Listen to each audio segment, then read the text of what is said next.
Ուրեմն այդ ֆլորան եւ ֆաունան, ուզում եմ հարգելի գործընկերներ, սիրելի երևանցիներ, Հրազդանի կիրճում իրականացվել է համապարփակ հետազոտություններ ֆլորայի, ֆաունայի, մշակութային հուշարձանների, տարածքում գործող բոլոր օբյեկտների, խնդիրների, փոսերի, ամեն ինչի վերաբերյալ այս հետազոտությունը, որ իրականացվել է նաև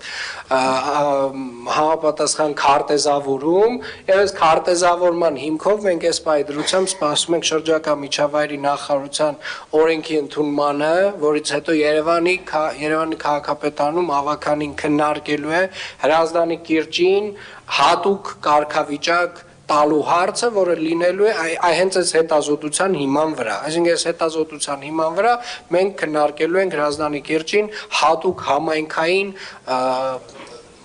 պահպանվող, ճիշտ եմ տերմինն ասում, համայնքային պահպանվող լանդշաֆտ, ինչ որ նոր բառեր եք ավելացրել, ամենայն դեպս դա ենք քննարկելու։